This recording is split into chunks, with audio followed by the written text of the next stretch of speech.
नमस्कार दोस्तों, आपका अपने चैनल मनोज गुप्ता अकेडमी में आपका स्वागत है। दोस्तों, आज हम कक्षा 7वीं के विज्ञान में पाठ 19 चुंबकीय क्षेत्र के गुणधर्म इस पाठ का स्वाध्याय अर्थात प्रश्नोत्तर करने वाले हैं। दोस्तों, अभी तक आप लोगों ने इस चैनल को सब्सक्राइब नहीं किया तो प्लीज सब्सक्राइब और चैनल लाइक कीजिए और अपने फ्रेंड्स के साथ शेयर कीजिए। दोस्तों, आपके मैथ्स के भी वीडियो बना करके इस चैनल के प्लेलिस्ट पे अपलोड किया गया है, आप लोग वहां पर जा करके देख सकते हैं। ये पाठ 19 चुंबकीय क्षेत्र के गुणधर्म उसका स्वाध्याय कर लेते हैं। पहले प्रश्न में क्या दिया गया है, रिक्त स्थानों पर योग्य शब्द लिखो। उसमें से पहला है, औद्योगिक क्षेत्र में उपयोग में लाए जाने वाले चुंबक बनाने के लिए खाली जगह एवं खाली जगह मिश्र धातु का उपयोग किया जाता है। इसके उत्तर में आएगा निपर मैग और अल्निको। औद्योगिक क्षेत्र में उपयोग में लाए जाने वाले चुंबक बनाने के लिए निपर मैग एवं अल्निको मिश्र धातु का उपयोग किया जाता है। दूसरे में क्या दिया गया, चुंबकीय क्षेत्र खाली जगह और खाली जगह से आर पार जा सकता है। इसके उत्तर में आएगा गत्ते और पानी। चुंबकीय क्षेत्र गत्ते और पानी से आर पार जा सकता है। तीसरे में क्या दिया गया, चुंबकीय क्षेत्र की तीव्रता खाली जगह रेखाओं की सहायता से दर्शाई जाती है। इसके उत्तर में आएगा बल। चुंबकीय क्षेत्र की तीव्रता बल रेखाओं की सहायता से दर्शाई जाती है। चौथे में क्या दिया गया है, खाली जगह चुंबकत्व का सही कसौटी है। इसके उत्तर में आएगा प्रतिकर्षण। प्रतिकर्षण चुंबकत्व की सही कसौटी है।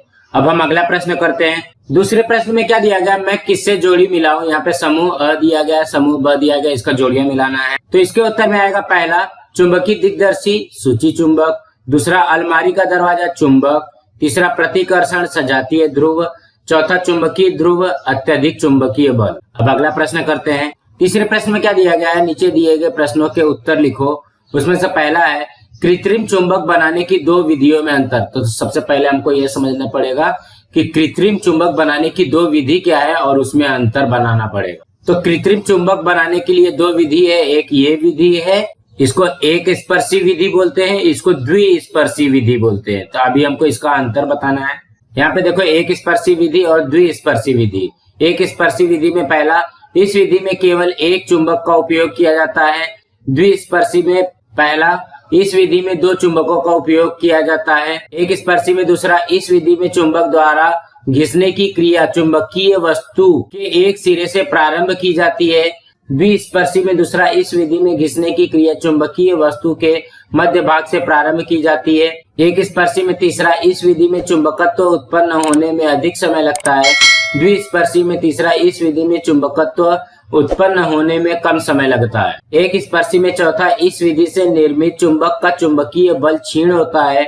और द्विस्पर्शी में चौथा, इस विधि से निर्मित चुंबक का चुंबकीय बल अधिक होता है। एक स्पर्शी में पांचवा, इस विधि से निर्मित चुंबक कम टिकाऊ होता है। और द्विस्पर्शी में पांचवा, इस विधि से निर्मित चुंबक अधिक टिकाऊ होता है। अब हम अगला करते हैं। दूसरे में क्या दिया गया है, विद्युत चुंबक बनाने के लिए किन किन पदार्थों का उपयोग किया जा सकता है। इसके उत्तर में आएगा, विद्युत चुंबक तैयार करने के लिए नरम लोहे की कील या नरम लोहे की पतली छड़, तांबे का 1 मीटर लंबा पृथक्कृत इंसुलेटेड तार, बैटरी, नुकीली पिनों इत्यादि का उपयोग किया जाता है। अब अगला करते हैं। तीसरे में क्या दिया गया, टिप्पणी लिखो। उसमें से चुंबकीय क्षेत्र पे टिप्पणी लिखना है। इसके उत्तर में आएगा, प्रत्येक चुंबक जिस स्थान पर होता है उस स्थान के एक निश्चित क्षेत्र तक अपने चुंबकत्व का प्रभाव दर्शाता है।